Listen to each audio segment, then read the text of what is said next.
네, 요즘 메르스 쇼크가 장기화되면서 우리 사회가 달라지고 있거나 새로운 모습들이 나타나고 있습니다.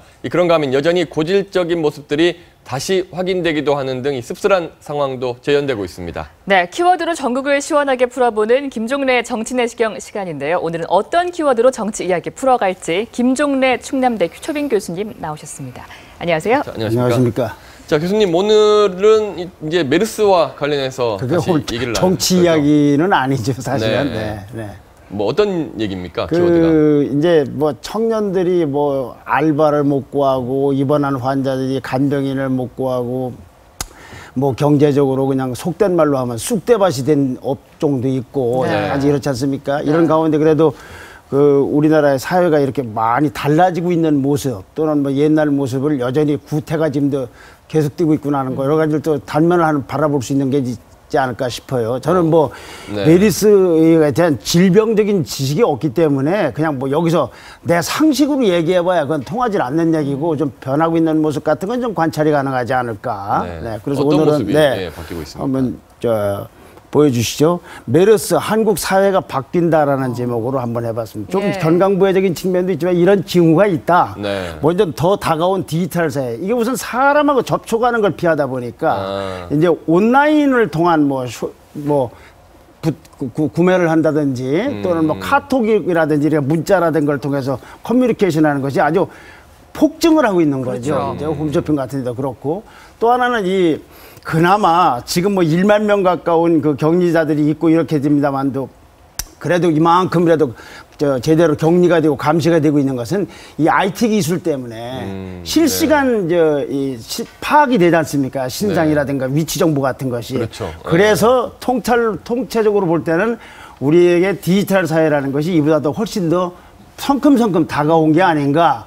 여기다 이제부터는 CCTV 장치라든지 아니면 빅데이터를 이용하든지 더 나아가 제가 좀 무식합니다만은 사물 인터넷까지 동원해서 이런 질병에 대한 새로운 디지털 사회에 맞는 과학적인 모델로 바뀔 수 있는 계기가 될 수 있는 거 아닌가. 지금도 되고 있지만 우리가 오히려 부정적인 측면만 볼 게 아니라 긍정적으로 볼 때는 IT 기술이 워낙 우리가 발달했기 때문에 이만큼이라도 되고 있는 부분도 있지 않습니까? 이따도 말씀드리겠습니다만은 서울에서 뭐 격리됐는데 저 골프장까지 간 60대 분도 거기 있는 형사가 연락받고 30분 만에 위치 추적이 가능한 이런 되게 되니까. 핸드폰만 갖고 있으면 바로 위치 추적이 되니까. 그리고 굳이 뭐 시장 가서 안 보고라도 이제 전화하면 되고 이제 좋은 상품이 와야 된다는 거지만 택배도 발달했고 그래서 디지털 사회가 훨씬 다가올 수 있는 것이 아닌가. 다가오고 있는 걸 우리는 확인하고 더 발전시켜야 될 것 같고요. 근데 말씀하신 것처럼 일장일단이 좀 있는 것 같아요. 그렇죠. 좀 씁쓸한 측면도 있고 삭막한 측면도 있고. 개선된 점 또 있나요? 또 개선이라기보다는 바뀌고 있는 걸 말씀드리는 겁니다. 또 보시죠. 협업 공유가 이제 공동체에서 선택사항이 아니라 생존 원리가 됐다는 거죠. 나 혼자 하고 너 빠지고 우리끼리만 하고 나만 혼자 알고 있고 내가 고난 세니까 너는 빠져라 하는 것이 다 얘기가 안 되고 결국은 누가 어떻게 됐든 중앙과 지방, 관과 민 그리고 뭐 병원과 무슨 보건당국 전체가 합쳐서 살지 않고 대응하지 않으면 이건 불가능한 사회가 왔다. 이제는 독불장군이나 만기칠남이나 혼자 무슨 지시 명령을 하고 이거 갖고는 안 되고 인허가권 갖고도 안 되는 사회가 왔다. 박원순 시장 뭐라고 해도 그분도 기여한 게 있고 남경필지도 기여한 게 있고 순천군수도 기여한 게 있지 무슨 뭐 정부에서 우리가 다 한다 뭐 내가 몰래 우리끼리만 한다 뭐 본게 안 하고 소용이 없는 소리다. 또 하나는 이미 그렇게 하더라도 아까 말씀 디지털 사회 때문에 병원 공개 D병원으로 해도 그 병원이 어느 병원이라는 건 이미 아프리카까지 다 알려진 세상이니까. 그러니까 협업과 공유를 하지 않으면 이건 앞으로 리더십하고도 관련이 있을 겁니다. 이렇게 할 이미지를 가진 리더가 아니고 혼자 독야청청하는 리더는 절대로 불가능하게 돼 있다. 그런 패거리거나 그런 리더는 말이죠. 그런 걸 한번 보여주는 것이 아닌가. 그러니까 디지털 사회에서는 이렇게 화합을 하는 그런 리더가 아주 협업을 하고 좀 정보도 같이 알고 소통도 하고 이러지 않고 누가 이 엄청난 일을 어떻게 맡겠어요. 가령 이것이 죄송한 표현입니다만 이보다 더한 다른 상황이 오면 어떤 일이 벌어지겠습니까? 혼자 독불장군을 해가지고서. 누구든지 마찬가지. 이거 우리 개파끼리 한다. 뭐 우리 뭐 병원끼리만 한다, 뭐 누구만 한다 이게 되겠습니까? 네. 전원이 합쳐서 해야 되고 경우에 따라서는 다른 나라의 도움까지 받아야 된다는 거죠. 네. 그렇군요. 그 부분은 확실하게 깨달은 것 같아요. 네, 절실한 겁니다. 혼자 하는 건 절대 안 되는 세상이 맞다. 근데 깨달아도 또 잘 실행이 안 되고 그렇더라고요. 안 되면 그만큼 또 그런 집단들이 또 손해를 보겠죠. 네. 네. 자, 다음 키워드는 어떤 네. 겁니까?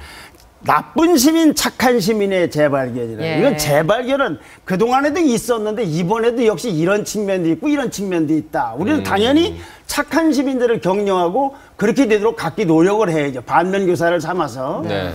먼저 이 조선일보를 보시죠, 오늘. 네. 이 제주도에 갔다 오신 분 말씀드리는 거예요. 140일 확진자. 가족들하고 이제 확진 이것이 드러나기 전에 4, 5일 전에 제주도를 가서 이렇게 체류를 했는데 네. 거기서 이제 승마도 하고 뭐 횟집도 다니고 뭐 쇼핑도 하고 뭐 여러 가지 수영장도 하고 했단 말이에요. 네, 호텔 네. 신라에 묵으면서.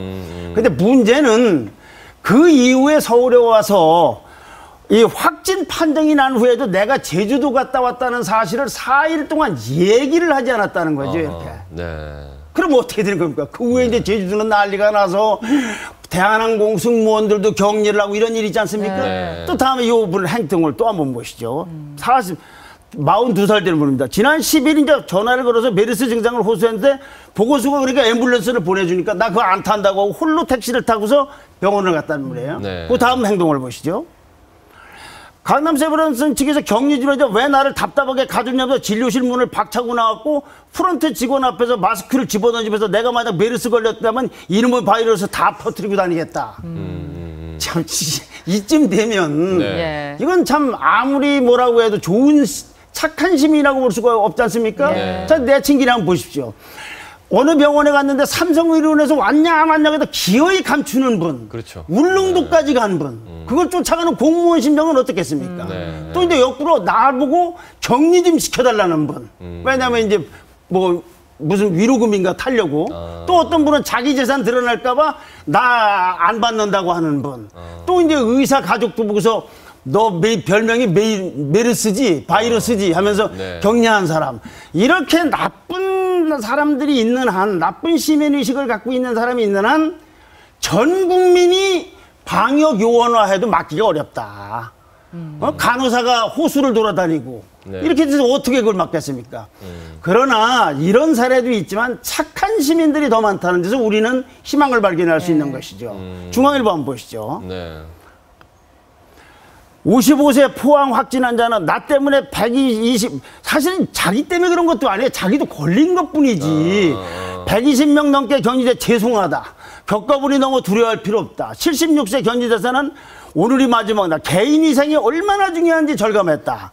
완치된 43세 유종아 씨는 낫는다고 하니까 낫겠지 했다. 국민도 마음 좀 편안만 가졌으면 이렇게 착한 시민들이 훨씬 많고 그런 가운데 변호사도 있고 의료진도 있다 이런 말씀이죠. 네. 네. 시민의식의 좋은 예, 나쁜 예, 양극단을 네. 다 본 것 같아요, 최근에. 그렇죠. 예. 그래 이건 재발견이 늘 있어 왔으니까. 그러나 예. 그래도 이런 기회를 통해서 나쁜 시민의식은 좀 줄이고 네. 좋은 시민의식을 우리가 대야지. 전 국민이 방역요원화해도 엄청난 재앙이면 막기가 어려운 거 아닙니까? 네. 어느 정부든 어느 공무원이든 어느 장관이든 간에. 네. 또 다음 네. 보시죠.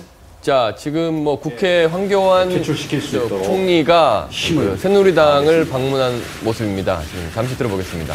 이어서 지금 우리가 경제 상황이 굉장히 어렵기 때문에 경제 살리기에 주력을 하고 또 민생 안정에도 최선을 다하도록 그렇게 하겠습니다. 이 과정에서 국민들과 화합, 또 사회 통합, 또 필요한 소통에 부족함이 없도록 그렇게 최선을 다하겠습니다.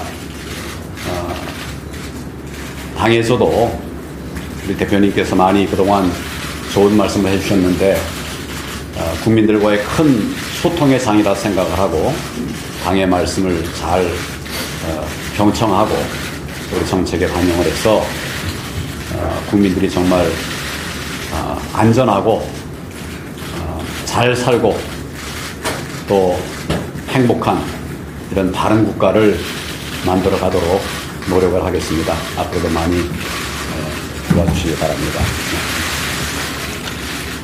자, 이제 네, 황교안 총리가 이 새누리당 오늘 대정부 질문을 앞두고 이 새누리당 김무성 대표를 예방한 자리에서 이 국민 안전을 위해서 최선을 다하고 그리고 소통과 화합을 위하겠다고 강조를 했습니다. 자, 계속 얘기 나눠보겠습니다. 네, 하여튼 저 총리는 반쪽으로 뭐 됐느니 어쩌느니 하지만 예. 나가실 때는 이런 거 좀 잘해서 하나 된 총리로 좀 마무리하셨으면 합니다. 그러니까 아까 네. 얘기하신 대로 화합을 그렇죠. 공유. 위한 네, 그런 네. 뭐 리더십이 좀 발휘됐으면 좋겠습니다. 다음 거 보시죠. 허상 드러난 골목 인류, 골목대장 같은 인류하고 우물안 전문가. 이건 무슨 얘기입니까? 네. 우선 저 조선일보를 한번 보시죠. 네. 최고라는 서울 삼성병원에 응압병실이 없다. 네. 응압병실이 전염병을 완전 차단하는 병실입니다. 제 음압병실이 저런 거라고 그러더라고요. 압력을 낮춰서 이게 못 밖으로 못 나가게 예, 하고. 밖으로 네, 못 네. 나가게. 예. 돈 많이 들어서 수익성 나빠 민간 병원들은 설치를 꺼린다고 하지만 네. 최고라는 삼성 서울병원이 네. 이거 하나도 없다. 그래서 거기서 감염된 의사가 서울대병원으로 보내갖고 치료를 받는다는 거예요. 네. 자, 그럼 우리는 인류가 뭐냐? 네. 인류가 뭐냐? 또 전문가가 뭐냐? 인류는 이류보다 나은 게 인류가 아니고 다른 나라의 인류만큼 같거나 이상돼야 인류 아닙니까? 그렇죠. 네. 전문가는 모르는 사람한테 많은 척하는 게 전문가가 아니고 전문가보다 더 잘난 사람이 잘하는 사람이 전문가 아닙니까? 네. 자, 그런데 한번 다시 한번 또 어떤 다른 또 자료 한번 보시죠. JCI 인증병원이라는 게 있습니다. 네. JCI라는 것은 전 세계 의료기관을 대상으로 진료의 질과 환자의 안전을 평가하고 인증서를 수여하는 비영리 기관인데 네. 우리나라에서 인증받은 병원들이 예입니다. 건양대 김한과병원, 고려대 안암병원, 서울성모병원, 세브란스병원, 이대 목동병원, 인하대병원인데 삼성병원은 여기에 들어있질 않아요. 빠져있네요. 네. 그러니 뭐가 인류고 뭐가 최고라는지 그러면 이제 이렇게는 알게 할 수 있겠죠. 우리는 14번 환자를 가지고서 최초 확진 환자를 찾아냈다든가 아니 1번 네. 그건 있을 수 있는데 그건 어느 한 분야인 것이지 네. 다른 부분에서 이렇게 많은 환자가 여기 나온 사람의 절반 이상이 여기서 나오고 그 후에 뭐 하는 걸 보십시오. 그 원장도 제일 처음에 사과하는 거하고 얼마 전에 대통령 앞에서 90도로 사과를 했던데 이거는 대통령 앞에서 90도로 국물이 게 아니라 국민들에게 90도로 해야 될 것이고 네. 감염내과 대장이라는 사람은 정말 오만방자함이 하늘을 찌르는 거지 국회에 가서 국가가 뚫렸지 삼성이 뚫린 게 아니다.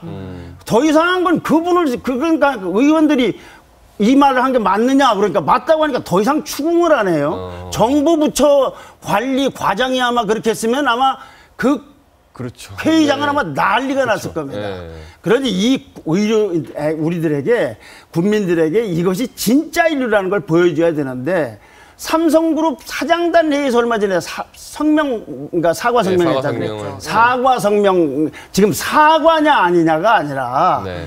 거기에 삼성이라는 브랜드에 걸맞게 인류가 있고 정말로 삼성이 뚫렸다는 각오로 그거는 그 심정 속에서 뭔가 절실하고 완벽한 대책을 내놓아야 될 의무가 있는 것이지 네. 매일 사과나 하고 무슨 뭐 그렇게 해서 무슨 일이 되겠습니까? 네. 특히 이 전문가들 모르는 사람한테 아는 척하는 건 알겠어요. 네. 근데 전문가보다 더 전문가가 돼야 될 거 아닙니까? 네. 그래서 다시 한번 또 신문 보시죠. 네. 네. 그러면은 우리나라 그럼 질병관리본부를 포함한 보건복지부 장관은 어떠냐? 쪽에서는 네. 방역 시스템에 문제 많다는 걸 5개월 전에 다른 쪽에서 제기를 했어요. 네. 그런데 무시를 했는데 감염 위기 단계는 있지만 단계별 매뉴얼이 없답니다. 질병관리본부 직원 절반은 비상대응 업무를 모른대요. 정보도 부족하면 치사율이 낮을 거라는 낙관론 하더니 사우디에 의료 수출은 하지만 전염병 대응 수준은 뒤에 사우디에 의료는 수출하는데 대응 수준은 늦다 이거죠. 네. 이러면서 이러면서 전문가라고 할 때 우리 같은 정말 무식한 사람은 저게 인류인가 보다 전문가라고 하지만 이렇게 들었는데 이게 무슨 인류고 무슨 전문가냐 이거죠. 네. 그렇네요. 그러니까 전문가나 인류에도 저런 허상이 있구나. 진짜 인류는 따로 있을 수 있구나. 네. 그 점에 대해서 이분들은 답을 하고 그걸 증명하고 개선할 건 개선해야 되죠. 네. 특히 병원 차원으로 되겠습니까? 네. 삼성그룹 차원에서 하든지 복지부 차원으로 되겠습니까? 정권 차원에서 해야지. 네. 네. 이번 일을 계기로 좀 개선할 건 말씀하신 대로 좀 개선을 해야 될 것 같습니다. 자, 오늘 말씀 고맙습니다. 고맙습니다.